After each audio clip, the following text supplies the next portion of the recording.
Hello and welcome to day 4 of the Academic Hive Research Bootcamp. Once again, my name is Juliet John Ian, and I'm here to take us on literature review. This promises to be a very interesting session as we are going to learn the reasons for reviewing literature. You'll also be able to identify literature review sources. You'll be able to search for relevant literature, critically analyze or review literature using the gap analysis model, and learn how to write concept notes, scoping reviews, systematic analysis, and meta-analysis.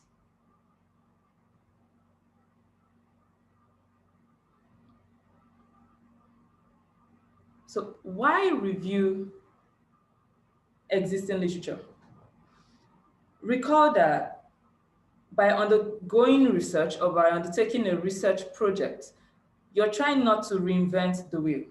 If not, that is not research. And you review existing literature so that you can keep abreast of issues in your field or on the topic you're investigating. You would also want to review literature so as to identify and bridge gaps from existing studies. Reviewing literature also help you understand or obtain a better understanding of your subject matter. It explores other possible unknown areas which you wouldn't have known if you had not reviewed such literature. It also helps you identify the study variables or the concept you want to investigate, and it helps you identify limitations from past studies. Okay, so this is very related to the second point or to the third point, which is to identify gaps and bridge such gaps. And it helps you demonstrate that you totally understand the breadth and depth of your topic, as well as expose you to the scope of other works. So here are some useful tips you should know before you start reviewing relevant literature for your study. One, understand that the review question and scope determines the sources you need to look at to answer such question. That is, for your literature review, you want to have an idea of what you're looking for. Once you have that idea, that's what we mean by review question. What do you want to look for? What are you trying to understand, okay, from existing literature? It's going to determine the sources you're going to find answers from. Another tip is that to design a manageable literature review for a well-defined problem or topic, you should understand the characteristics of the literature base for that topic. Understand the literature breadth and depth, that is, get a sense of the existing literature through exploratory searches and scoping review. We're going to explain what scoping review means, or for the purpose of just for explanation purpose, although it's going to come in more detail during the course. Scoping review simply means to simply refers to how you search for the literature, how you're able to identify which is relevant and which is not, and then you're having some kind of inclusion and exclusion criteria for using a particular literature.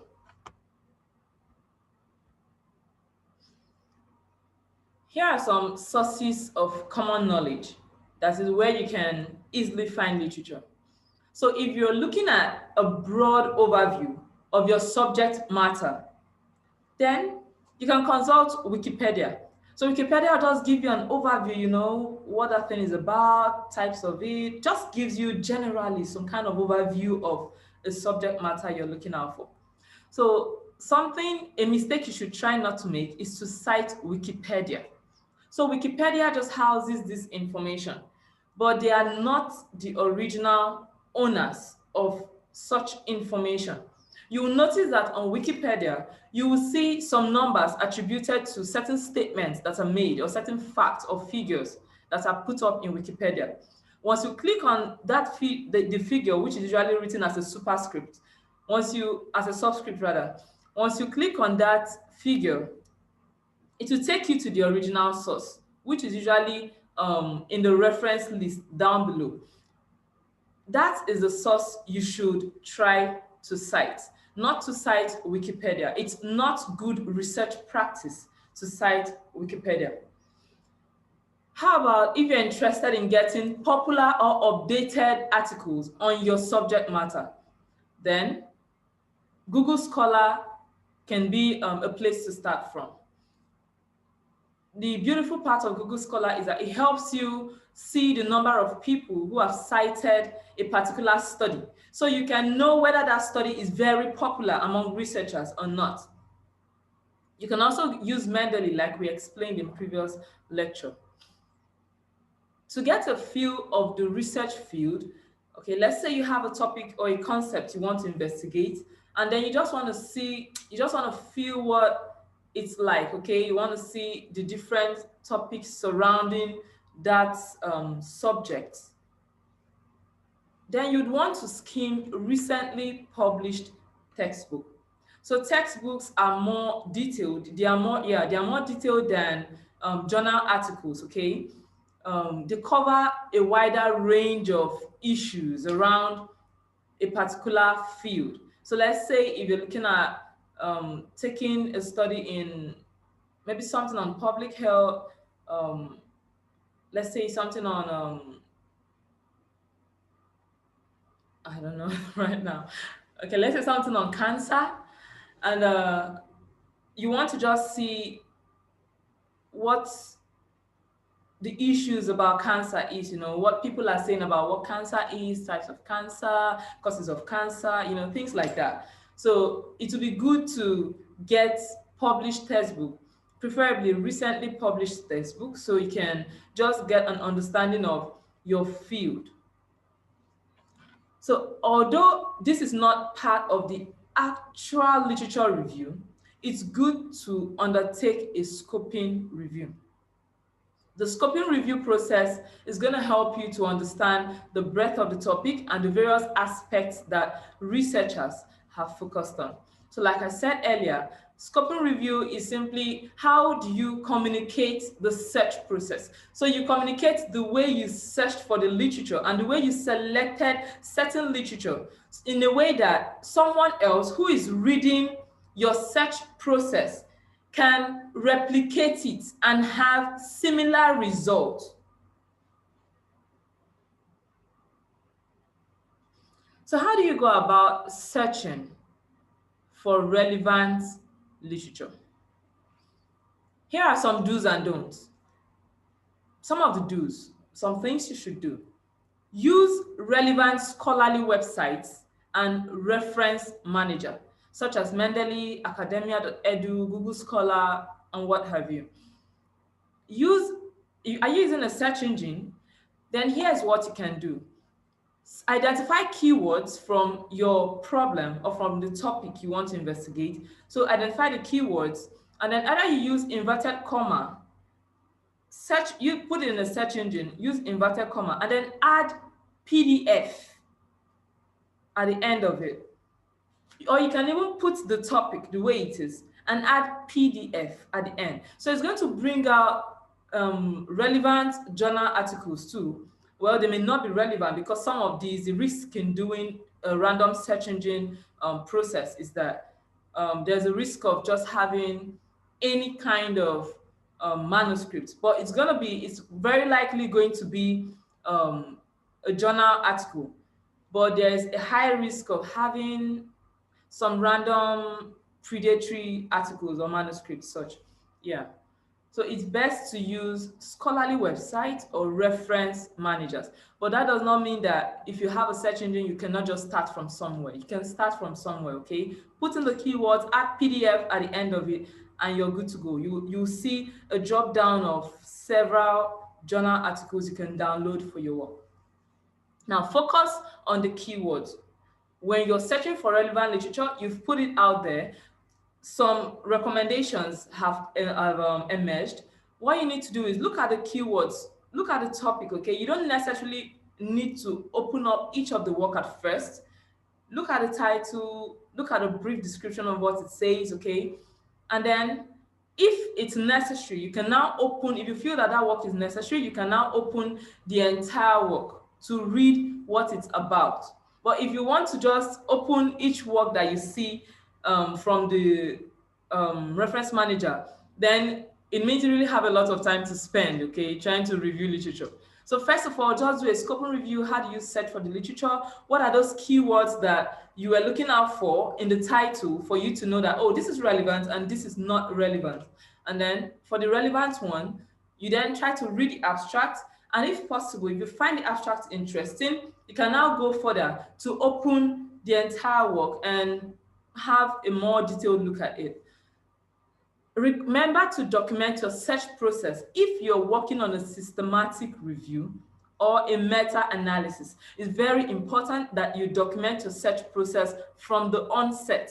If not, you stand a chance or you stand the risk of losing out on key information that you should put for your systematic review or for your meta-analysis. So here are some of the don'ts as well. Avoid predatory journals. Avoid predatory journals, okay? And avoid citing random websites. So what do we mean by predatory journals? Predatory journals are journals that just publish anything, maybe because it doesn't really follow and approve all the standard peer review process and is classified as predatory. So have you opened some, maybe it's happened to you, you are looking for a particular, you're looking for literature on a topic or a subject matter, and then you key in the subject matter, maybe online on a random search engine, and you see a PDF work that drops, okay? And the topic is relevant to you, okay? But when you open the work, you're not satisfied with what you see, and you begin to ask yourself, I mean, for heaven's sake, who wrote this work? It would interest you to know that that work may not have gone through the standard peer review process. What we mean by peer review process is that when you submit your work to a journal for it to be published, that journal is supposed to undertake what is called a peer review process. So they send the work to other anonymous, you're not going to be informed on who they are, but they will send the work to other anonymous reviewers. They are majorly professors, maybe assistant professors or full professors in institutions. They send your work to them, and these people, they give them some criteria, things to look out for in your work. So you have a third eye looking at your work, apart from just the editor of the journal. You have someone else, a third party or a third eye, looking at your work and saying whether the work is relevant for publishing in that journal or not. If it's not relevant, then they will send you a reply.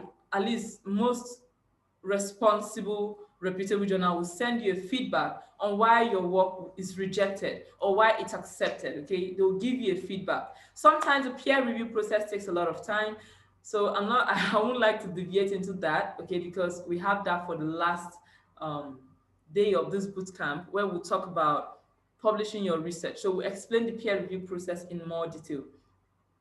So back to what we were saying, avoid predatory journals. In the course of this lecture as well, maybe not this session, but sometime when we're talking about publishing your research findings, we're going to show you how to identify predatory journals that are just after your money, journals that are just after putting out your work there, and it doesn't really have much impact in the research space. Avoid citing random websites. A lot of gibberish is out there on the internet. Anyone can create a website and put out any kind of information, okay? And that's why you have things like, what do you call that? Something, yeah, like fake information, maybe cyber propaganda, things like that, So it's good to use websites that are reputable. But that does not mean you should totally ignore web sources. Web sources can be really helpful. So like the UN makes use of web sources, although they also have some other publication outlet. But you can have very good information, like vital information, facts from the UN website, from UNICEF's website, different website, So just try to ensure that the website you're getting your information from are reputable website, but do not cite some random websites. The gap analysis. The gap analysis refers to what other works have failed to do that you intend to do.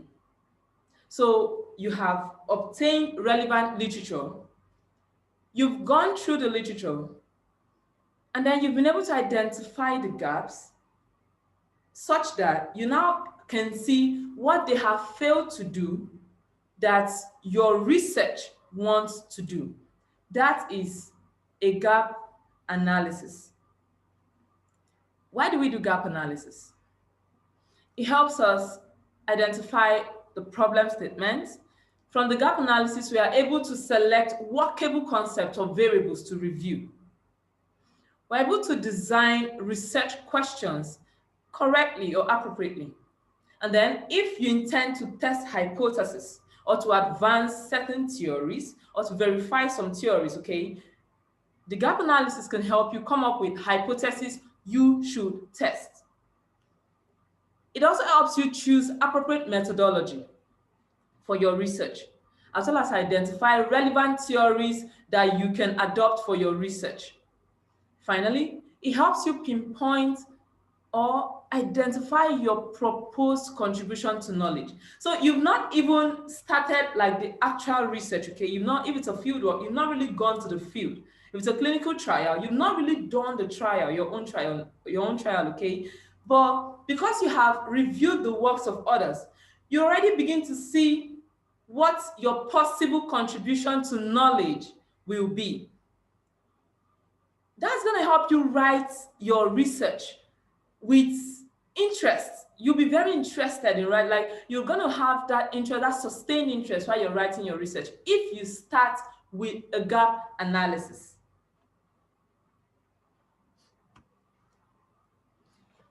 So your gap analysis should contain, there's a tool to do that, okay? If you have downloaded some of the research works, okay, that are relevant to your study, you can use a gap analysis template to do so. So Academic Hive has a gap analysis template, which is going to be available alongside this video.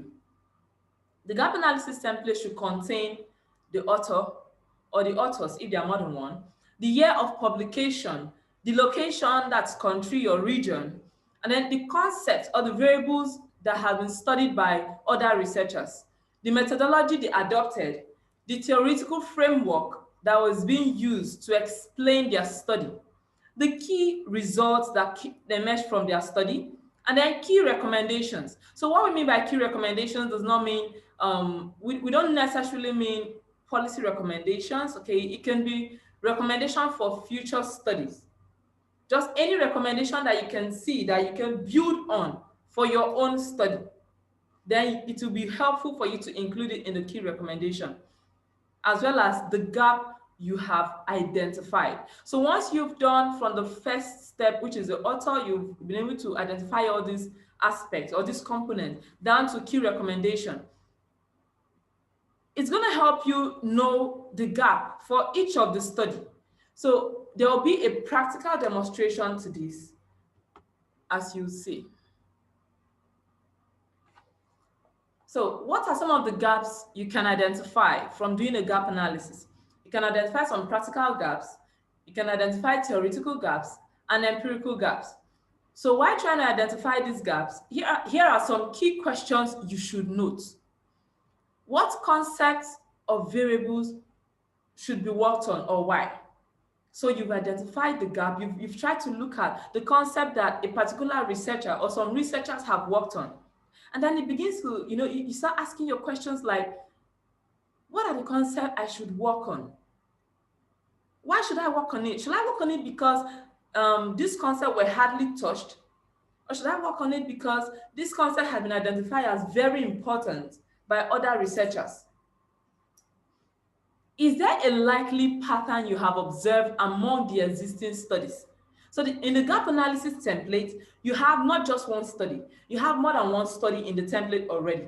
And then when you have that, after identifying the gap for each of these studies, you can now look at the gap and somehow you will see a likely pattern among the gaps, among the studies. If you have seen that pattern, or based on the gaps you've identified, it will be helpful as well for you to know who your study will likely benefit. In addition to maybe the policy community, you also want to know who is your likely audience in the research community.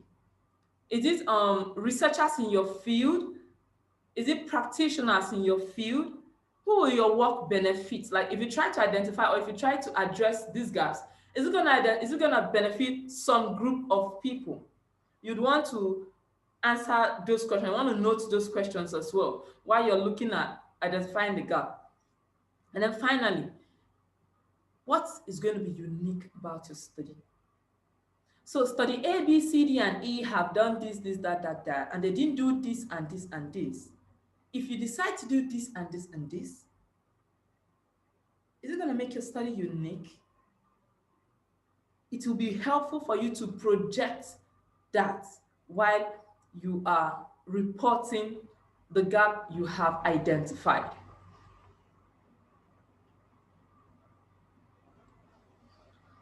So here is a guide on how to write a 1 to 2 page concept note or a research topic rationale.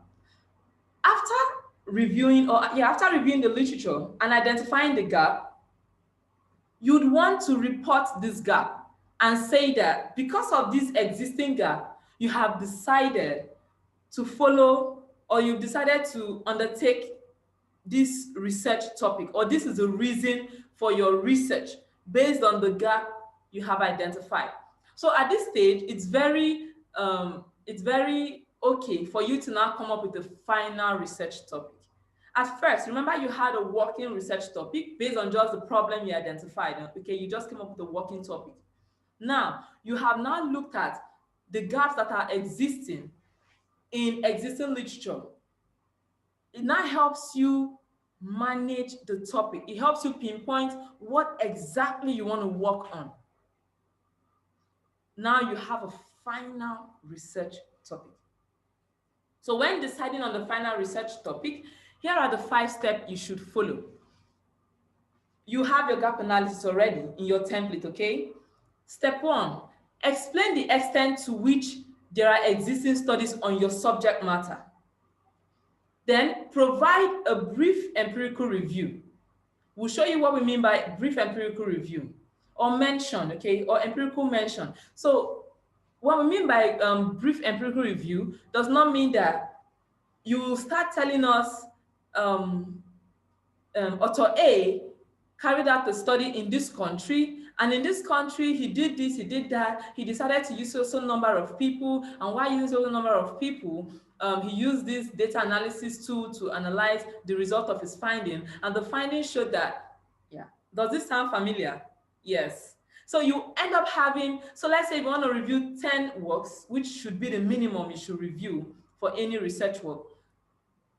Because you're trying to explain these reviews in paragraphs, you have a large number of pages, like you've used quite a number of pages already.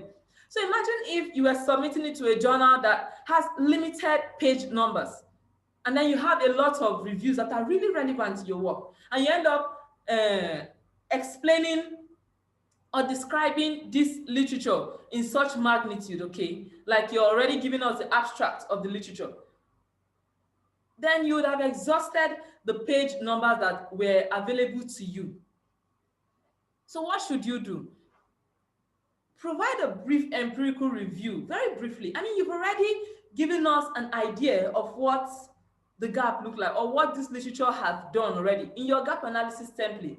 So here, while reporting it or while writing the rationale or while writing the concept notes, just tell us what these people have done, okay? That there are so many works on this subject matter, or there are few works on this subject matter, And studies like this, and this were carried out to investigate the effect of this, and they found that it's, just do it briefly. Not to worry, we're going to have a very practical demonstration of this. Step 3, execute the gap analysis from the empirical works. That is, try to tell us what the gaps are in these works you have identified that are relevant for your study. Recall that we said you can have 3 types of gap. You can have the empirical gap, you can have the theoretical gap, and you can have the practical gap. Then you can, after telling us each of these gaps, okay, explaining the gaps you've identified from the study, introduce your topic based on the identified gaps. And then you can formulate possible research questions that have ensued from the gaps you have identified. We hope this helps. Now let's get to work.